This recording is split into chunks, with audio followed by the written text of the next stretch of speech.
Hey, just want to talk a little bit about this situation. This news has come from the boxing world about Adonis Stevenson, the Haitian Canadian former world champion, light heavyweight world champion.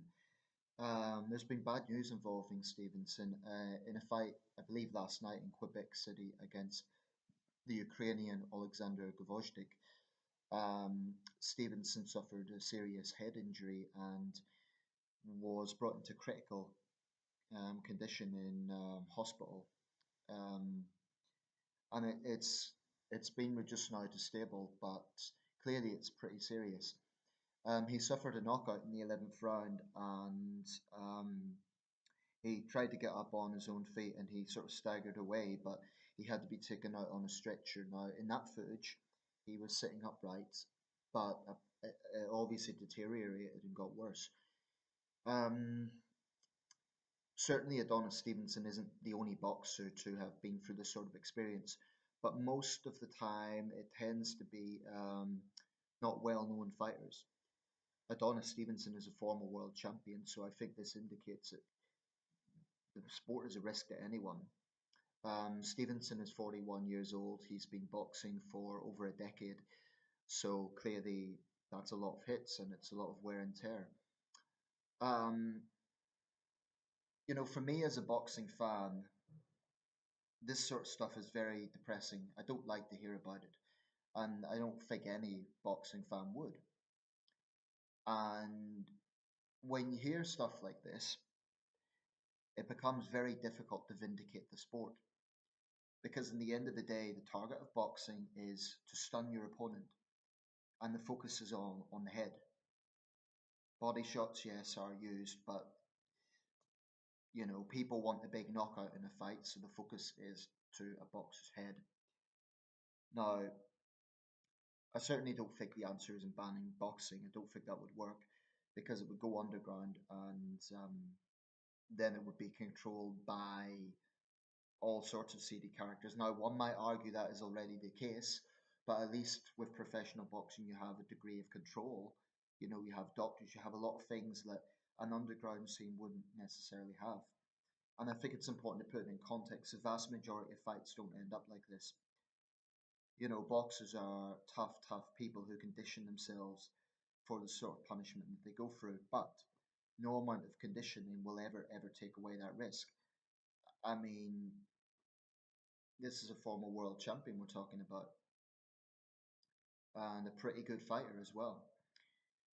Um, it just depresses the hell out of me, and it's very hard then to say to someone, "Oh well, boxing is," to try to justify boxing basically, because there is no way to do it. Ultimately, it is controlled aggression, but it is focusing on stunning your opponent. And that's why MMA advocates would say that their sport has far less of this because there's less of a focus on the head. Although MMA has had deaths as well and incidents. Um, it's very, for me, it's kind of, I suppose, love hate relationship I have with the sport is a way to describe it. I love the excitement of it. I love the uniqueness of it. There's a lot of things I really find compelling about the sport of boxing, but there are things I really don't like. I don't like the fact that a man could die from a sport, and I don't like the attitude that a lot of fans take, where they're fickle. I mentioned this in the wrestling video about Roman Reigns recently. In combat sports, generally, fans can be incredibly fickle. When something like this happens, people say that they're wishing the best and their prayers are with the fighter and so on. And I'm not saying those people are insincere, but by the same token, you see a lot of sentiments in the sport of boxing, especially when there's trash talking, and fighters themselves don't always help. That goes without saying.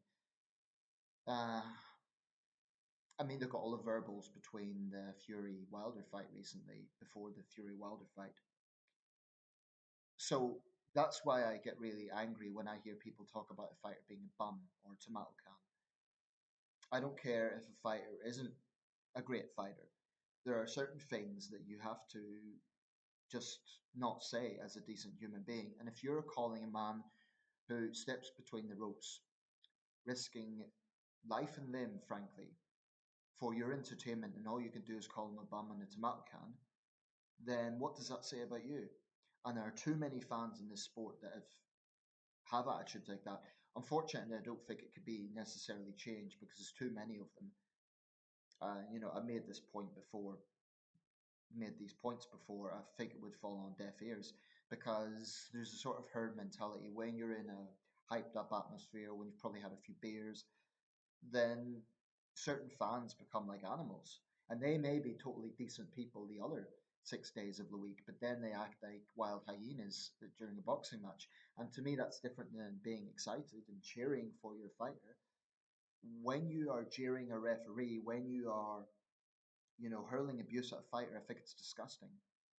And like I said, fighters don't always help by disrespecting each other. So that's why the sport needs guys like Vladimir Klitschko and Anthony Joshua who don't resort to trash talking, at least nowhere near as much. I admit that when you get a colourful character like Tyson Fury or Deontay Wilder, and Fury, deserves a lot of credit for the performance he put on recently, but it's entertaining. I'll be honest. Trash talking can be entertaining, but then that popularizes that among the fans. And the number of comments you see online, this fighter is a bum, this fighter is that, it's just so disrespectful to, men who are risking their health every time they step in the ring. And that's something I will never like about the sport. And unfortunately, I don't think it will ever go. Um, it's very ugly and I don't like it. Um, if you are going to call a fighter a bum, then you at least be prepared to step in the ring yourself. And if you do, what I would say to that is, you should know better. Oscar de la Hoya once said that he didn't care if you were a journeyman or a multiple world champion. It takes risks every time you step in the ring. When I had my charity fight, and that was only amateur level, I had to sign a legal disclaimer. Um, and I could see why. So that danger factor, it's kind of a paradox. Okay, this might sound like a bad comparison, but why are people fascinated by serial killers? We condemn what they do, we think it's despicable, but we still are fascinated by them. It's not exactly the same with boxing, but maybe there's a sort of perverse paradox that we know it's dangerous, and yet that danger is the appealing factor because it puts us on the edge. There was a line in the film Rush about the racing driver um, Hunt. Name slips me now, but it was a good film. And there's a bit in that where he says women love the fact that these men take risks. They're dancing on the edge of life. Maybe for boxers it's the same. Why do boxers fight? Because they love violence.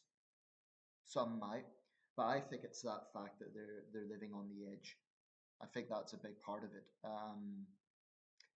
And sadly, too often you see these situations. I mean, the Gerald McClellan situation is one of the most brutal and prominent examples. And Gerald McClellan was no saint. He was a pretty despicable human being in some of the things he done. But you'd have to be pretty hard-hearted not to sympathise with what happened after the Ben fight. Um, so I'm not sure if this would be enough to totally put me off the sport of boxing because I think I've still got too much of an interest. But how can the sport make things safer? I'm not sure that it can. In 1987, the number of championship rounds were reduced from 15 to 12, yet we've still seen injuries and deaths since then. Doctors are ringside, which is definitely a good thing. I think a lot of it depends on the culture, and I think a lot of it depends on the attitude to referees. Referees have a very difficult job. If they stop a fight too early, then the criticism is, oh, they're denying the fans or they're denying the fighter either the opportunity to see a great fight or to be a victor. That was the criticism in Froch Groves too, and the referee got all sorts of vitriol for that. Sorry, Froch Groves won. I remember I defended him at the time, Hard Foster. What people need to understand is the referee sees things that they don't. The referee is right up close. He's called a third man for a reason. Now, if you're a referee and your choice is end the fight early because you think that fighter may be seriously injured and you're going to have to put up with the abuse of saying the fighter himself is definitely not going to thank you, you're going to put up with the abuse from the fans, or you found it ended the fight early. Put it this way, what if he ends it too late and several punches more is one punch too many in that particular fight, and then a guy ends up in a coma? That's why I think referees deserve enormous respect. There are times, I mean, I'd be far more critical of a referee that ended it too late than ended it too early. And I've seen referees who, that are bordering on manslaughter by just basically standing there when a guy is getting pulverized. Um, Even other fighters, even opponents have said, like they've looked at the referee, like, come on, end the fight. I'm killing this guy. So that brutal nature of boxing is never going to go away. I think for me, I personally prefer. I know people like big knockout fights. I personally prefer a real, I guess you would say, slugfest where there's a great fight going on, but both guys are standing at the end. I think that's another thing that's unique about boxing. People want to see a knockout, and with that, there is more focus to punches to the head. So even with the reduction to 12 rounds, that is the focus of boxing. There is one thing to say, of course, about all of this, and it comes down to a question of basic conscience and liberty, and that is free will. Ultimately, boxers know what they're doing and they choose to take those risks. Now, it is true that there are young men from working class backgrounds who go to boxing as a way out of a life of crime and poverty. Um, and that's all obviously not a great choice to have. I think boxing has helped a lot of young men, but I think they should be given more options. I think it's great that boxing provides them with another option, but because there is that danger factor involved, I mean, realistically, a young guy from a favela in Rio de Janeiro is not going to, is unlikely, I should say, to become a tennis player. He's more likely to be a boxer. A young black man from the south side of Chicago. Um, Basically, the life choice for him is going to be end up in a gang or end up in boxing or the NBA. So, that's quite an obvious contrast. Boxing has a very dark side, and there is no way around it. There's the danger factor, there's corruption, there are a lot of things about this sport that just can't be justified. But boxing is an ancient sport, if we go back to ancient Greece. And in its modern form, even, it goes back centuries. I don't think it's going to go away anywhere, and I think so long as there is that environment of excitement, so long as men want to fight, they will fight. And I think the people I feel sorry for in these situations is the family who may well end up having to be carers.